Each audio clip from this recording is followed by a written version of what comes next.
मित्रों, आज भ्रष्टाचार की फर्स्ट एनिवर्सरी पर, भ्रष्टाचार की सालगिरह पर, भ्रष्टाचार के जो राइट हैंड मैन है दिल्ली में, उनको जब 1 वर्ष पूरा हुआ है उनके पार्टी के अनुसार जेल की सलाखों के पीछे, क्योंकि शिक्षा मंत्री के नाते कम और शराब मंत्री के नाते ज्यादा उनका ध्यान रहता था और योगदान रहता था, तो आज माफी मांगने के बदले महात्मा गांधी जी से खासकर माफी मांगने के बदले कुछ लोग जो भ्रष्टाचार के सरगना हैं, वो अपने लिए नोबेल प्राइज की मांग रख रहे हैं। ये विडंबना की बात है कि 1 वर्ष पहले जिन्हें जेल की सलाखों के पीछे कोर्ट ने भेजा था, उनके लिए, उनके कारनामों के लिए अरविंद केजरीवाल भारत रत्न की मांग कर रहे थे, और 1 वर्ष के बाद जब कोई कोर्ट, यहां तक कि सुप्रीम कोर्ट तक इन्हें राहत देने के बदले कहती है कि शराब घोटाले में 338 करोड़ का मनी ट्रेल है, इसको जरा समझाइए। जब इनके भ्रष्टाचार के सारे साथी संजय सिंह, विजय नायर और मनीष सिसोदिया को महीनों तक बेल या राहत नहीं मिलती, तो अरविंद केजरीवाल जी जो भारत रत्न इनके लिए मांग रहे थे, आज अपने लिए नोबेल प्राइज मांग रहे हैं। माफी नहीं मांग रहे, नोबेल प्राइज मांग रहे हैं। एक पुराना गाना है, मैं तो आप लोगों से थोड़ा सा कम उम्र का हूं, परंतु आप जो मेरे सीनियर यहां पे बैठे हैं, वो गाना है, मेरे माता पिता काफी सुनते थे। देखो तेरे संसार की हालत क्या हो गई भगवान, कितना बदल गया इंसान। आज मैं दिल्ली प्रदेश कार्यालय से यहां की ओर आ रहा था, तो बीच में किसी ने मुझको रोका और कहा कि इस गाने के लिरिक्स थोड़ा सा बदल गए हैं। आज ये लिरिक्स ये हो चुके हैं, देखो दिल्ली वासियों तुम्हारा सीएम, उसकी हालत क्या हो गई जनता रूपी भगवान, कितना बदल गया ये इंसान। ये वही इंसान है, ये वही अरविंद केजरीवाल है जो आम आदमी पार्टी की शुरुआत होने से पहले अन्ना हजारे की छत्र छाया में जब होता था, तब कहता था कि पहले इस्तीफा होगा और फिर जांच होगी। और आज इस्तीफा तो दूर की बात, आज जांच में सहयोग देने से भी कतरा रहे हैं ये लोग। कितना बदल गया ये इंसान, जो बच्चों की सौगंध खाकर कहता था कि देखिए जी, हम कांग्रेस से कभी हाथ नहीं मिलाएंगे, हम कभी समझौता नहीं करेंगे, हम लालू प्रसाद यादव को जेल के पीछे पहुंचाएंगे, हम समाजवादी पार्टी के मुखिया को जेल के पीछे पहुंचाएंगे, सोनिया गांधी को जेल के पीछे पहुंचाएंगे। कितना बदल गया ये इंसान कि आज इन्हीं की संगत में बैठे बैठे इस्तीफा देना दूर की बात, 7-7 बार समन आने पर जांच में सहयोग करने से भी कतराते हैं। ये किस प्रकार से बदला है ये इंसान। और मित्रों, आज ये जो बातें कह रहे हैं ना, ये बात सच है, नोबेल प्राइज तो मिलना चाहिए। इस बात पर मैं स्वीकारता हूं कि उनको नोबेल प्राइज मिलना चाहिए। पहला नोबेल प्राइज मिलना चाहिए भ्रष्टाचार करने के लिए, हर विभाग में भ्रष्टाचार करने के लिए नोबेल प्राइज मिलना चाहिए। उसके बाद नोबेल प्राइज मिलना चाहिए कि भ्रष्टाचार करने के बाद भगोड़े बनना है, विक्टिमहुड कार्ड खेलना है, भ्रष्टाचार को शिष्टाचार बताना है, और फिर अत्याचार करके ड्रामा और नौटंकी करनी है। इसके लिए, नौटंकी और ड्रामा के लिए जरूर नोबेल प्राइज मिलना चाहिए, अगर ये कैटेगरी में नोबेल प्राइज दिया जाता है तो। और तीसरा नोबेल प्राइज झूठ बोलने के लिए दिया जाना चाहिए। अब मैं आपको अगले 7-8 मिनट में बताऊंगा कि क्यों भ्रष्टाचार, भगोड़े बनने के लिए और झूठ बोलने के लिए इन लोगों को नोबेल प्राइज से जरूर नवाजना चाहिए। मित्रों, दवा से लेकर दारू तक,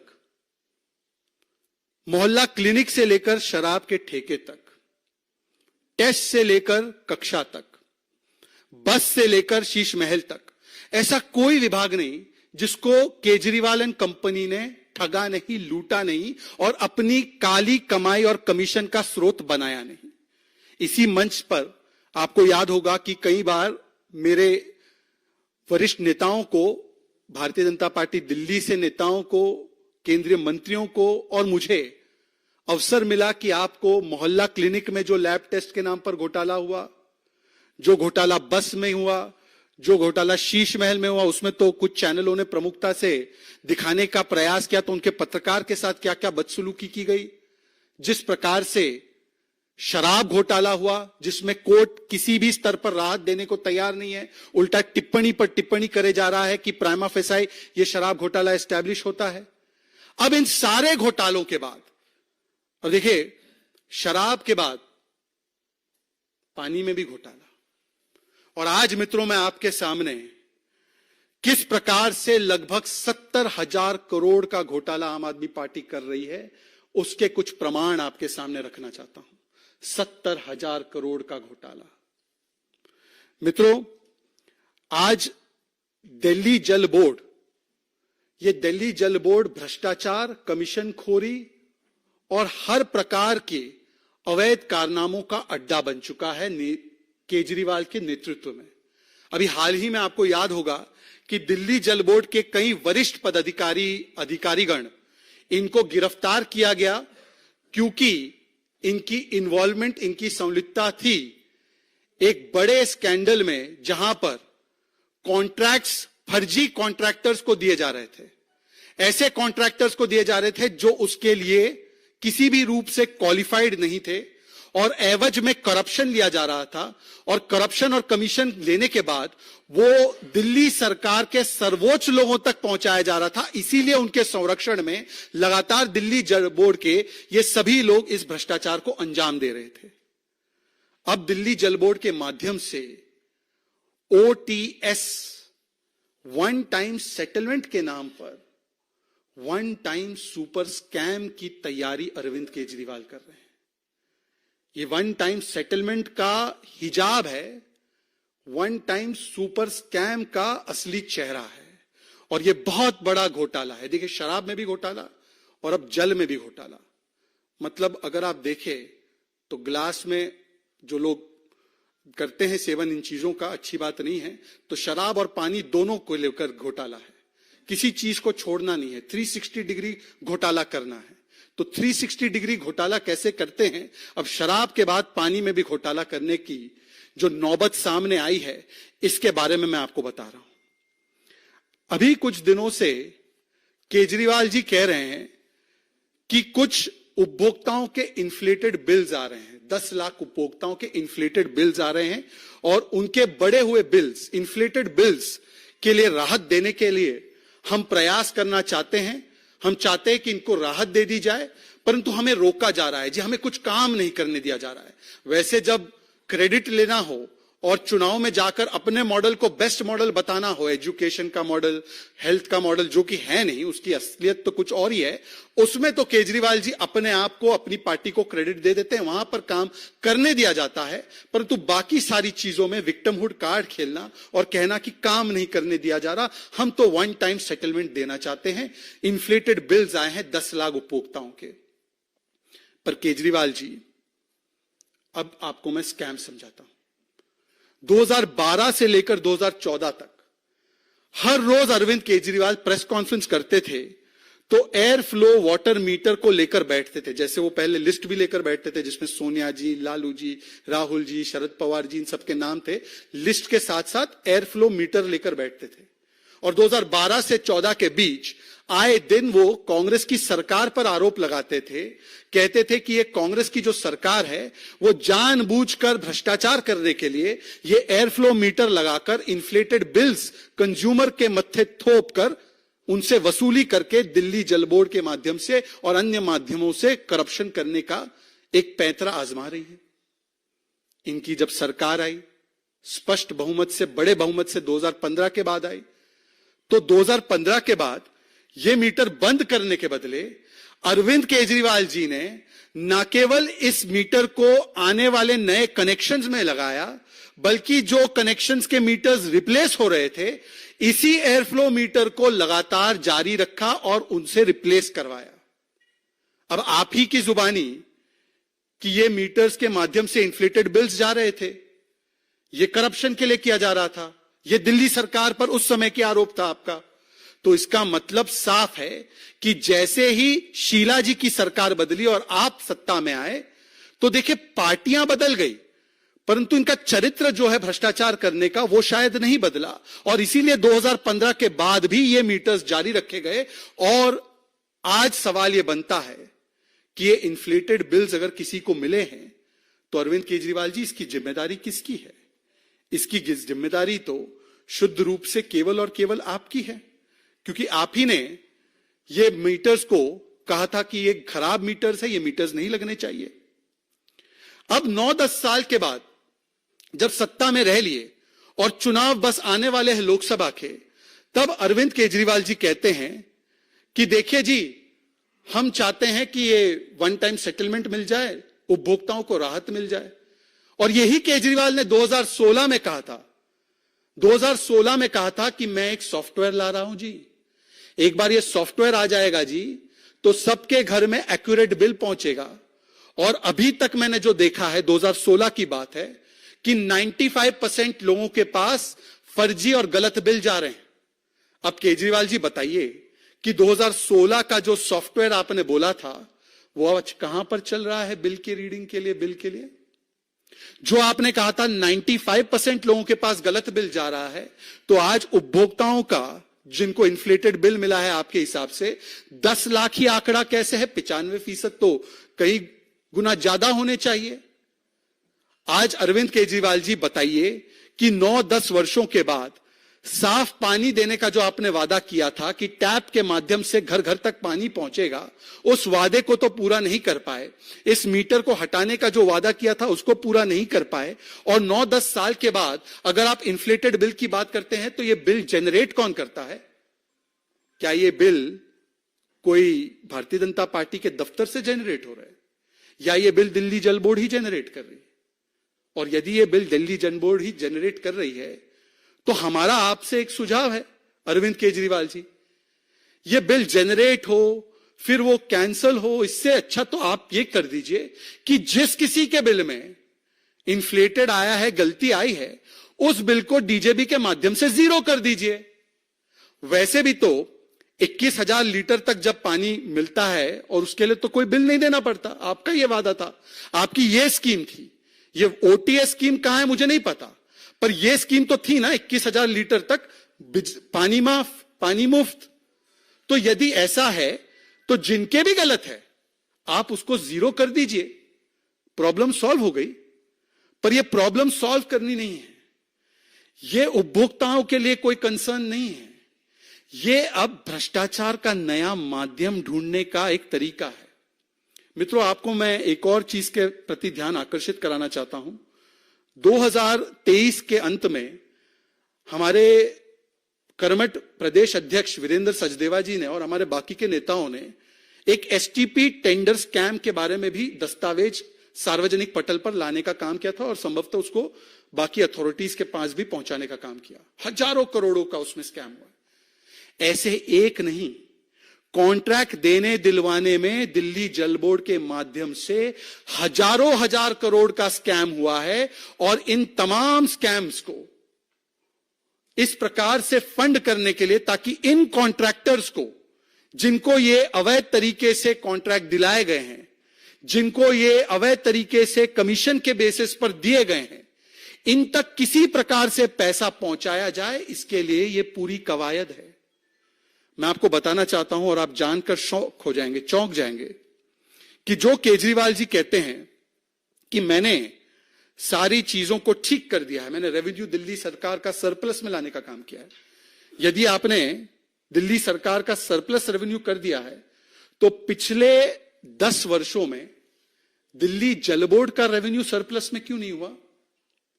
आज दिल्ली जल बोर्ड पर जो कर्जा 20,000 करोड़ से कम का था, 2021-22-23 आते आते दिल्ली जल बोर्ड पर 80,000 करोड़ का कर्जा है। नोट कीजिए, जो कर्जा मात्र 20,000 करोड़ का पहले था, वो कुछ वर्षों में बढ़ते बढ़ते बढ़ते बढ़ते, मतलब कि हर वर्ष दिल्ली जल बोर्ड का नुकसान होते होते होते होते, पिछले वर्ष भी अगर आप देखेंगे तो 1,000 करोड़ से ज्यादा का नुकसान हुआ है, वो आज 80,000 करोड़ का डेट है। ये तो कहते हैं ना कि हमने सब कुछ ठीक कर दिया जी, रेवेन्यू सरप्लस हमने सरकार के बजट को कर दिया जी, हालांकि दिल्ली का सरप्लस रेवेन्यू ही था, परंतु ये कहते हैं, क्लेम करते हैं। तो दिल्ली जल बोर्ड का, जबकि नेतृत्व दिल्ली जल बोर्ड का या तो उनके स्वयं के हाथों में रहा है या उनके चहीते मंत्रियों के हाथों में रहा है, राघव चड्ढा से लेकर सौरभ भारद्वाज, इनके हाथों में रहा है, तो आज तक इसको ठीक क्यों नहीं कर पाए? ये ठीक इसलिए नहीं कर पाए, ये इसलिए घाटे में है दिल्ली जल बोर्ड, क्योंकि बार बार दिल्ली जल बोर्ड के माध्यम से एसटीपी टेंडर प्लांट का हो या अलग अलग इस प्रकार के कॉन्ट्रैक्ट हो, उन कॉन्ट्रैक्ट्स की असली कीमत मानो 100 करोड़ है तो उसको इन्फ्लेट करके 500 करोड़, 600 करोड़, 700 करोड़, 1000 करोड़ करके अपने चहीते कॉन्ट्रैक्टर को दिलवाना, बीच में घूस लेना और दिल्ली की जनता के पैसों के माध्यम से ये दिल्ली जल बोर्ड के घोटाले में, दिल्ली जल बोर्ड के नुकसान की भरपाई करने का ये एक sophisticated one time super scam का स्कीम है। समझिए इस बात को, ये कोई जनता के लिए नहीं है। जनता के लिए होता तो पिछले वर्ष करते, जनता के लिए होता तो उससे पिछले वर्ष करते। आज क्यों कर रहे हैं? क्योंकि चुनाव आने से पहले, आप शराब मॉडल याद कीजिए, जैसे ही चुनाव आ रहा था तो त्वरित शराब की पॉलिसी में चेंजेस किए गए, शराब घोटालेबाजों के साथ डील की गई, उनके तरफ से कमीशन कलेक्ट करने के लिए संजय सिंह से लेकर मनीष सिसोदिया से लेकर विजय नायर, ये सभी लोग आ गए और वो पैसा आया चुनाव में लगा, पंजाब के चुनाव में, गुजरात के चुनाव में, बताइए, महात्मा के प्रदेश के चुनाव में इसका इस्तेमाल किया गया। और आज वही मोडस ऑपरेंडी है। जैसे ही चुनाव आ रहे हैं, कॉन्ट्रैक्टर्स का दबाव आ रहा है, जी हमने तो दे दिया था आपको कमीशन, हमारा पैसा क्लियर करवाओ, हमने आपको हजारों करोड़ रुपए कमीशन दे दिए हैं, हमें जल्द से जल्द ये जो कॉन्ट्रैक्ट हमने लिया था उसके पैसे दिलवाओ। तो इस चक्कर में दिल्ली जल बोर्ड, जिस पर 80,000 करोड़ का कर्जा है, जिसके पास अब पैसे नहीं है, तो दिल्ली सरकार के बाकी पैसे उसमें ट्रांसफर हो जाए और वो ट्रांसफर करके जेबें भरी जाए कॉन्ट्रैक्टर्स की और कमीशन बड़े पैमाने पर और भी खाया जाए चुनाव से पहले। अन्यथा मैंने आपको एक सुझाव दिया है कि सारे जो बिल जनरेट हुए, मैं तो कह रहा हूं 10 लाख क्यों, सारे जो बिल जनरेट हुए उसको जीरो कर दीजिए। सॉफ्टवेयर जो लाने वाले थे वो सॉफ्टवेयर ले आइए।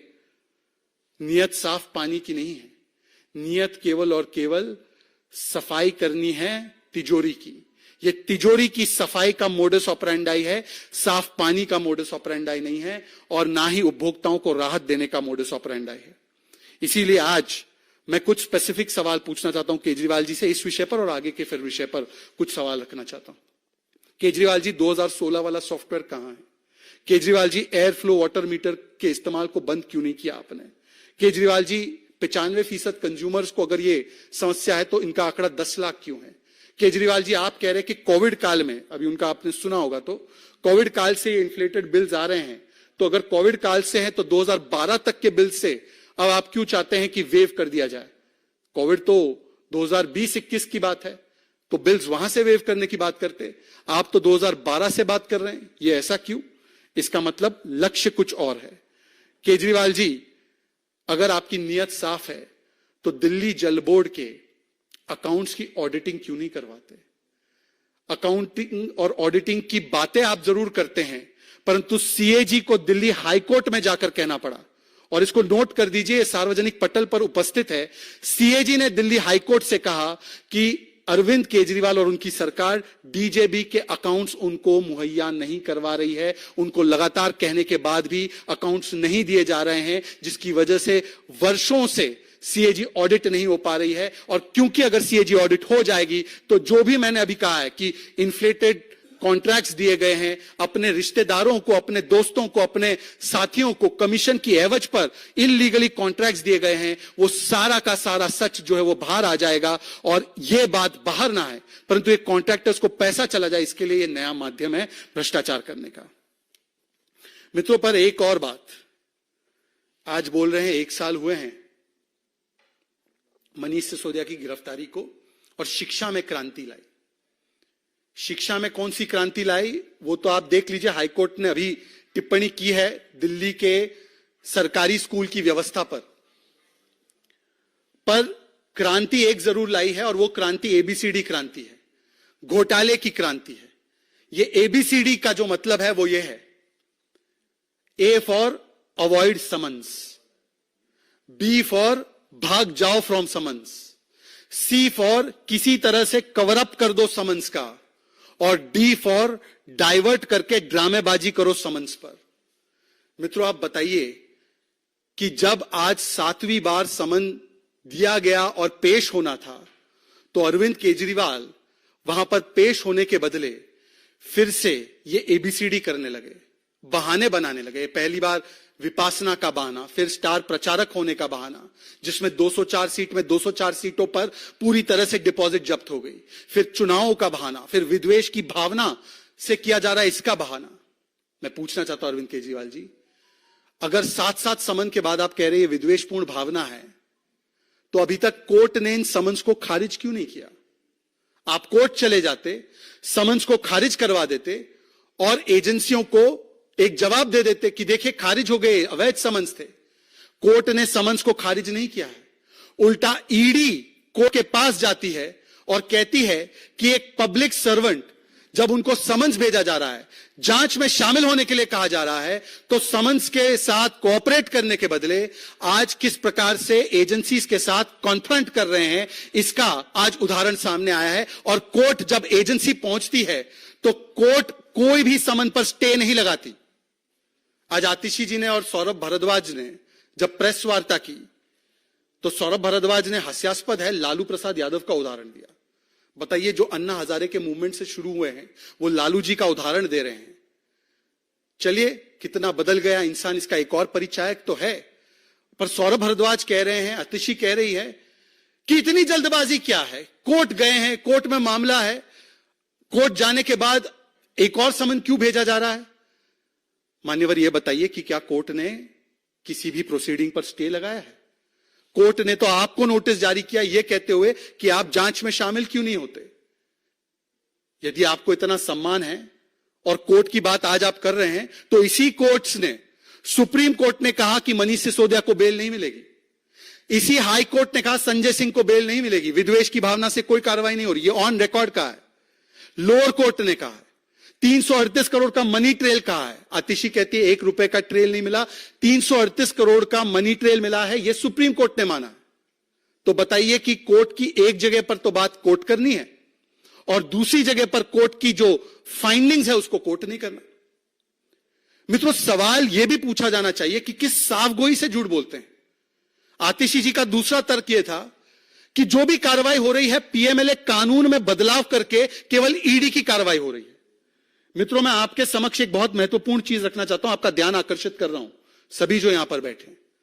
ये जो बार बार कहा जाता है ना कि केवल पीएमएलए में कार्रवाई हो रही है, पीएमएलए में कार्रवाई हो रही है, पीएमएलए में कार्रवाई हो रही है। पहले तो अगर सुप्रीम कोर्ट के पास सारे अथॉरिटी है, अगर पीएमएलए हो या कोई भी कानून हो, इसमें गलत कार्रवाई होती है तो उस कानून को भी और उस गलत कार्रवाई को भी रद्द करने का सुप्रीम कोर्ट के पास पूरा अधिकार क्षेत्र है। परंतु सवाल वो नहीं है, सवाल यह है कि यह है सीबीआई कोर्ट का ऑर्डर, और मैं आपको पढ़कर सुनाना चाहता हूं। और सीबीआई कोर्ट ऑर्डर जो देती है पीएमएलए पर नहीं देती है, सीबीआई कोर्ट ऑर्डर देती है प्रिवेंशन ऑफ करप्शन एक्ट पर, सीबीआई कोर्ट ऑर्डर देती है आईपीसी की अलग अलग धाराओं पर, और उससे मैं पढ़कर सुना रहा हूं। यह सीबीआई कोर्ट का जो हाई कोर्ट ने भी कंफर्म किया, the payment of advance kickbacks of around 90 to 100 crore rupees was meant for him मतलब Manish Sisodia and his other colleagues in JNTCD, and 20 to 30 crore rupees of the above have been found to be routed through co-accused Vijay Nair, etc., etc., etc. Thus, as per allegations made by prosecution and the evidence collected thereof, the applicant can be prima facie held to be the architect of the said criminal conspiracy. ये CBI court का आदेश IPC और पोका के मामलों पर, nothing to do with PMLA, कोई PMLA का लेना देना नहीं। अब बताइए आतिशी जी, अभी आपने 2 घंटे पहले, 1 घंटे पहले जब प्रेस की है, उन्होंने कहा ये सारे केस पीएमएलए के जी, इसलिए वो बेल नहीं मिल पा रही है। ये तो नहीं है। और बाकी सब तो छोड़िए, आप तो कहते हैं ना भ्रष्टाचार के प्रति हमारा 0 टॉलरेंस है। लालू जी तो 4 बार कन्विक्टेड है मान्यवर, लालू जी 4 बार कन्विक्टेड है। तो जब लालू जी 4 बार कन्विक्टेड है, अब तो कोई सवाल नहीं बचता किसी विद्वेष की भावना का। तो बताइए, 4 बार कन्विक्टेड व्यक्ति के साथ बैठकर आप अपने आप को कट्टर ईमानदार कह रहे हैं, आप कह रहे हैं आपको भारत रत्न और नोबेल प्राइज मिलना चाहिए ईमानदारी के लिए। लालू जी पर आपका क्या स्टैंड है? बाकी सारे तर्क कुतर्क छोड़ दीजिए। ये आकर कहेंगे फलाने का नाम, ढिमकाने का नाम, जिन पर ऑनगोइंग केसेस है उनको छोड़ दीजिए। कन्विक्टेड आज की तारीख में 2 नेता है। एक है लालू प्रसाद यादव, 4 बार कन्विक्टेड। दूसरे है पवन मुड़ी। पवन मुड़ी डीएमके के मंत्री रहे हैं, उनको भी कोर्ट ने कन्विक्ट कर दिया। अब ये दोनों कन्विक्टेड नेताओं पर आम आदमी पार्टी का क्या स्टैंड है? या आम आदमी पार्टी अब समझती है कि ये जो कन्विक्शन है ये भी विद्वेष की भावना से है? आम आदमी पार्टी जब कहती है कि विद्वेष की भावना से ईडी सीबीआई कार्रवाई करती है, तो अब क्योंकि निकाह मुकम्मल हो चुका है इनका, अभी अभी आपने देखा है दिल्ली में निकाह, राजनीतिक निकाह इनका मुकम्मल हो चुका है। हालांकि ये निकाह मुकम्मल होने के बाद भरूच से और पंजाब में तो 3 तलाक चल ही रहा था इनका, परंतु क्योंकि दिल्ली में निकाह मुकम्मल हो चुका है, तो आज मैं पूछना चाहता हूं कि जिस कार्रवाई को ये विद्वेषपूर्ण कार्रवाई बताते हैं, सुनिए इस बात को। ये इनके ही नए नए साथी ने कहा है। क्या मामला है? ये शिक्षा का मामला नहीं है। शराब की बात हो रही है, शिक्षा पर छुपने का काम मत कीजिए। ये गलत है, ये सर्वथा पाप है। यह है कांग्रेस पार्टी की अधिकृत प्रवक्ता, और अधिकृत मंच से उन्होंने कहा कि शराब घोटाला हुआ है, इसमें छिपने का प्रयास मत कीजिए। अब मैं अरविंद केजरीवाल जी आपसे बताना चाहता हूं कि बताइए कि क्या कांग्रेस पार्टी भी विद्वेषपूर्ण कार्रवाई पर काम कर रही है? क्या वो भी भारतीय जनता पार्टी के साथ मिली हुई है? कोच भी भारतीय जनता पार्टी के साथ मिले हुए हैं, सब कुछ मिले हुए हैं, सब कोई मिला हुआ है। ये वही लोग हैं जो कहते हैं या कहते थे कि सब कोई मिला हुआ है जी। आज ये सब मिल गए जी। कितना बदल गया इंसान, कितना बदल गया इंसान कि जो लोग कहते थे जांच करानी है, सोनिया गांधी को गिरफ्तार करो, 2 दिन उसका इंटेरोगेशन करो, देखो पता चल जाएगा किस किसने रिश्वत लिया और किस किसने। ये अरविंद केजरीवाल का बयान। ये तो खुद चाह रहे थे सोनिया गांधी गिरफ्तार हो, अब तो सोनिया गांधी पर केवल केस चल रहा है, वो गिरफ्तार अभी तक नहीं हुई है। तो क्या अरविंद केजरीवाल जी आपने इस पर भी सियासी यूटर्न ले लिया है, या उस समय पर गलत बोल रहे थे, या आज आपको विद्वेषपूर्ण कार्रवाई नजर आने लगी एजेंसियों में? इसका जवाब देना चाहिए। दरअसल बात यह है कि जवाब नहीं देना है शराब घोटाले पर। शराब घोटाले पर 2.5% से 12% कमीशन कैसे हुआ? जवाब नहीं देना है। ब्लैक लिस्टेड कंपनी कैसे आई? जवाब नहीं देना है। मैन्युफैक्चरिंग कंपनी कैसे आ गई? उसका जवाब नहीं देना है। होलसेल प्राइवेट सेक्टर को कैसे दे दिया गया? जवाब नहीं देना है। नई पॉलिसी में भ्रष्टाचार नहीं हुआ था तो पुरानी पॉलिसी पर रिवर्ट क्यों किया? जवाब नहीं देना है। हजारों करोड़ रुपए का मुनाफा शराब घोटालेबाजों की जेबों को भरने के लिए क्यों दिया गया? जवाब नहीं देना है। इसलिए ड्रामा करना है, ध्यान भटकाना है और किसी भी तरीके से अपने आप को विक्टिमहुड कार्ड खेलकर बचाने का प्रयास करना है। मित्रों, यह मॉडल है और इसलिए आगाह होना जरूरी है कि एक और नए स्कैम की शुरुआत, दवा के बाद दारू और दारू के बाद पानी का स्कैम करने का ये जो पूरा मॉडल है वो आज सामने आपके आ चुका है। उम्मीद है कि जो स्पेसिफिक सवाल हमने पूछे हैं उनका कम से कम एक बार कम से कम आम आदमी पार्टी के लोगों की तरफ से जवाब आए। मित्रों, इस बीच एक और डेवलपमेंट हुई है जिसके बारे में एक टिप्पणी करना जरूरी है। अभी अभी आपने देखा होगा कि जो पश्चिम बंगाल में हाईकोर्ट की तरफ से बेहद सख्त टिप्पणी और सख्त लहजे में पश्चिम बंगाल की सरकार, जिसको मैं कहता हूं निर्ममता वाली सरकार, उसको फटकार लगाते हुए शाहजहां शेख को गिरफ्तार करने के लिए सीधे सीधे कहा गया। आज एक बात स्पष्ट है कि जो सरकार दावा करती थी, तृणमूल कांग्रेस की सरकार, ममता दीदी की सरकार की, ये मां माटी मानुष की सरकार है, ये मां माटी मानुष नहीं, ये बम ब्लास्ट और बलात्कारी बचाओ की सरकार है। ये बम ब्लास्ट और बलात्कारी बचाओ का कार्यक्रम इस प्रकार से चलता है कि विधानसभा में खड़े होकर शाहजहां शेख, जो एक व्यवस्थित और सिस्टमैटिक शारीरिक शोषण का एक संस्थागत नेटवर्क चलाते हैं, जिसमें ज्यादातर प्रताड़ित की जाने वाली कम उम्र की हिंदू महिलाएं हैं, अनुसूचित जाति जनजाति से आने वाली महिलाएं हैं, उसके बचाव में ममता बनर्जी से लेकर अभिषेक बैनर्जी और अभिषेक बैनर्जी से लेकर तृणमूल कांग्रेस का रैंक एंड फाइल, यहां तक कि उनके प्रवक्ता यह भी कह देते हैं कि रेप का फुटेज कहां है। यहां तक कि उनके प्रवक्ता यह भी कह देते हैं कि ये जो महिलाएं हैं ये बीजेपी की एजेंट है, आरएसएस की एजेंट है, ये एक्टर्स है, ये स्क्रिप्टेड है। इस प्रकार की ओछी टिप्पणियां विक्टिम्स पर करना, आज कोर्ट ने जो टिप्पणियां की है, कोर्ट ने जो फाइंडिंग और आदेश दिया है, मुझे लगता है कि तृणमूल कांग्रेस नहीं, टीएमसी की सरकार आज तानाशाही मुझे चाहिए और तालिबानी मानसिकता एंड कल्चर वाली सरकार बन चुकी है। तानाशाही मुझे चाहिए इसलिए कहता हूं क्योंकि जब इन महिलाओं के विषय में कोई पत्रकार आवाज उठाता है तो उस पत्रकार को गिरफ्तार कर दिया जाता है।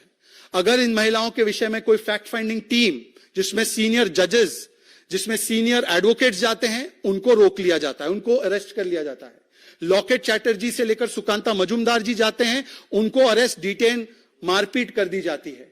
कार्यकर्ता जाते हैं, उनको रोक लिया जाता है, अवैध तरीके से 144 लगा दिया जाता है। और महिलाएं यदि उनके बारे में बोलती है, जो महिलाएं पीड़ित है, तो उनको भी धमकाने का, डराने का प्रयास किया जाता है। परंतु शाहजहां पर कोई आंच ना आ पाए, शाहजहां गिरफ्त में ना आ पाए, इसीलिए 50 से अधिक दिनों तक शाहजहां शेख को स्टेट स्पॉन्सर्ड प्रोटेक्शन और स्टेट सैंक्शन से उसको पेट्रोनेज देने का जो काम किया गया है, आज इस काले कारनामे और इस काले कर्मों पर हाई कोर्ट की एक बड़ी फटकार लगी है और हम इसका स्वागत करते हैं। पर यह पहली बार थोड़ी है।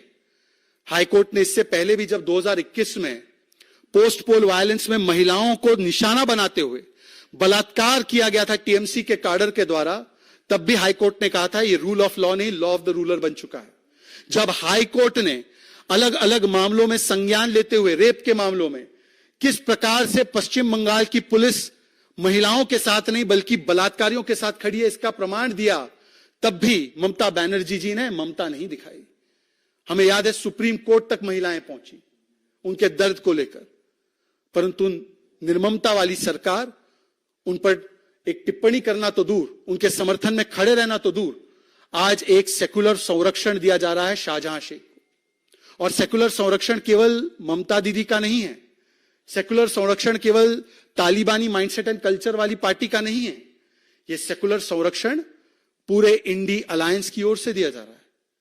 कल्पना कीजिए, पत्रकारों के अधिकारों पर, संवैधानिक अधिकारों पर, बोलने पर और महिला उत्पीड़न पर हाथरस से लेकर भारतीय जनता पार्टी के शासित में जब भी कोई ऐसी अप्रिय और दुर्भाग्यपूर्ण घटना हुई तो डेलीगेशन और वल्चर टूरिज्म करने के लिए जो पहुंच जाते थे, प्रियंका वाड्रा, राहुल गांधी, अरविंद केजरीवाल, उनके नए नए राज्यसभा पहुंचे हुए साथी, आज उनके तरफ से एक ट्वीट नहीं आ पा रहा है, एक शब्द नहीं वो बोल पा रहे हैं और लगातार हाईकोर्ट बोल रहा है। तो आज तो सवाल यह भी बनता है कि ऐसी कौन सी मजबूरी है प्रियंका वाड्रा जी, ऐसी कौन सी मजबूरी है इंडी अलायंस के तमाम नेता कि आप लोग नहीं बोल पा रहे। कुछ एकाध लोग बोल पा रहे हैं, परंतु जो बाकी के डेलीगेशन बनाकर जाने वाले, वल्चर टूरिज्म करने वाले लोग कब जाएंगे संदेश खाली की महिलाओं के पास? प्रियंका जी, यह भी सवाल बनता है। इसके अतिरिक्त कोई और सवाल हो आपके तो प्लीज पूछिए।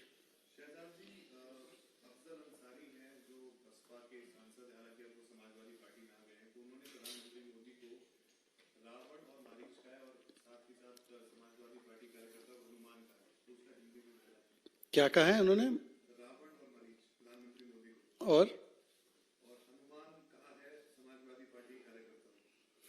देखिए, सबसे पहले तो हालांकि ये टिप्पणी निंदनीय है, परंतु एक बात अच्छी है कि जो लोग रामचरितमानस को जलाने की, रामचरितमानस के विषय में क्या क्या टिप्पणियां करते थे, जो प्रभु श्री राम के अस्तित्व को नकारते थे, राम भक्तों पर गोलियां चलाते थे, आज उनको भी इस प्रकार के एग्जाम्पल्स देने पड़े हैं। तो वो कहते हैं ना कि कुछ लोग रोम रोम करते करते आज राम राम करने लगे हैं। कम से कम एक इसमें शुभ संकेत तो है, परंतु मैं पूछना चाहता हूं कि इसमें कोई हैरानी की बात आपको महसूस होती है?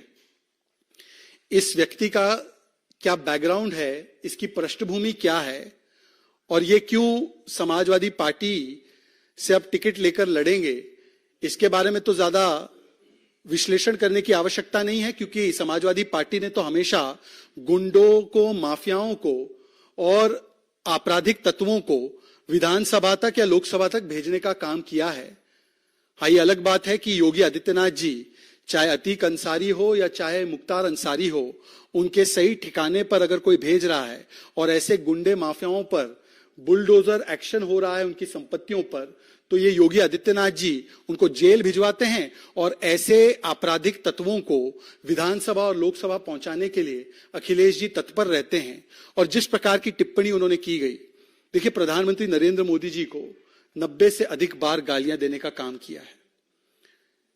अभी अभी समाजवादी पार्टी के नए नए साथी राहुल गांधी ने तो पूरे उत्तर प्रदेश की जनता को ही गाली दे दी, कहा कि ये नशेड़ी जनता है।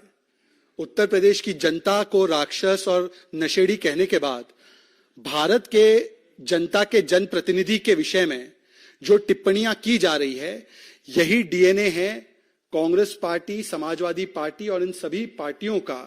क्योंकि जब एक चाय वाला प्रधानमंत्री बनता है, जब एक आम आदमी का बेटा प्रधानमंत्री बनता है, तो खास परिवार से आने वाले ये नामदार नेताओं ने हमेशा से प्रधानमंत्री नरेंद्र मोदी जी को उनकी जाति के विषय में, उनके समाज, उनके गरीब पृष्ठभूमि, यहां तक कि उनके माता पिता और उनकी मौत की कामना करने के विषय में भी ओछी से ओछी निम्न स्तर की टिप्पणी करने का वर्ल्ड रिकॉर्ड और गिनीज रिकॉर्ड बनाने का काम किया है। और मुझे लगता है कि आने वाले चुनाव में एक बात स्पष्ट हो जाएगा कि किसको जनता हनुमान समझती है और किसको जनता इस प्रकार की जो रावण वाली मानसिकता है वो समझती है। मुझे लगता है जनता इसके बारे में 2024 में ठीक तरीके से, खासकर उत्तर प्रदेश के 80 सीटों पर जवाब जरूर देगी। क्योंकि जिन लोगों ने सनातन का विरोध, हिंदू धर्म का विरोध, हिंदुओं को आतंकी कहना, राम मंदिर नहीं बने इसके लिए चेष्टाएं की है, उनके बारे में जनता ही ठीक से आकलन करेगी और जनता उनको बताएगी कि कौन हनुमान के और कौन प्रभु राम के लिए काम कर रहा है, मंदिर के लिए काम कर रहा है, सनातन के लिए काम कर रहा है और कौन उनके विरोध में काम कर रहा है।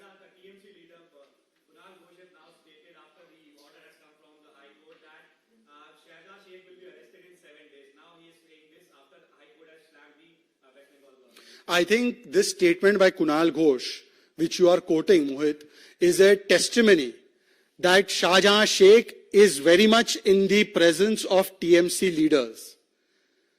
Immediately after the court's order, if the senior most spokesperson of the TMC, who's authorized no less by Abhishek Banerjee and Mamta Banerjee, is making such kind of categorical commentary that within 7 days Shahjahan will be caught, who has not been caught for 50 days, it means that he was never on the run.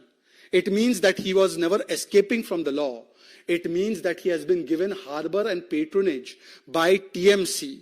That means that TMC, government TMC, is making the police and other agencies give shelter and patronage to Shahjahan Sheikh. But on the other hand, they are arresting journalists, they are arresting Karyakartas, they are arresting fact-finding panel members who are going to stand in solidarity with the women of Sandesh Khali. This is an admission. ये एक प्रकार से एक मान्यता है, ये माना है उन्होंने कि शाहजहां शेख को ममता बनर्जी के तहत, ममता बनर्जी की सरकार के तहत राज्य प्रायोजित संरक्षण और राज्य प्रायोजित उनको प्रोटेक्शन दिया जा रहा है। ये सबसे बड़ा प्रमाण कुणाल घोष ने आज प्रस्तुत किया है। और इसीलिए मैं कहूंगा कि हाईकोर्ट के आदेश का सम्मान करते हुए 7 दिन नहीं, 7 घंटों के भीतर तृणमूल कांग्रेस की सरकार और पुलिस को तुरंत प्रभाव से उस शाहजहां शेख को कानून के हवाले कर देना चाहिए, जेल में भेजना चाहिए और संदेश खाली की महिलाओं को न्याय दिलाने के लिए कदम उठाने चाहिए।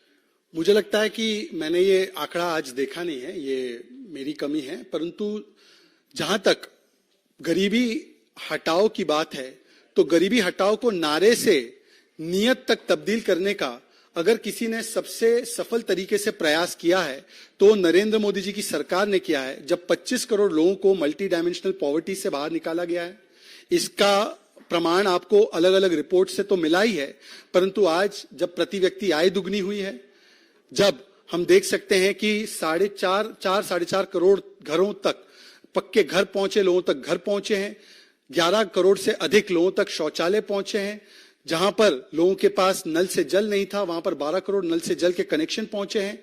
आज करोड़ों लोगों को जिस प्रकार से मुद्रा लोन और जनधन बैंक अकाउंट से जोड़कर सामाजिक जनकल्याण की नीतियों से जोड़ा गया है और 30 लाख करोड़ से अधिक की राशि उनके खातों में डायरेक्टली बिना कोई भ्रष्टाचार के माध्यम से पहुंची है, तो यह सबसे बड़ा गरीबी हटाओ का अभियान और नीति चलाने का काम अगर किसी ने किया है, मतलब केवल नारे से हटाकर नीति पर, जमीन पर लागू करने का काम किया है, तो नरेंद्र मोदी जी की सरकार है।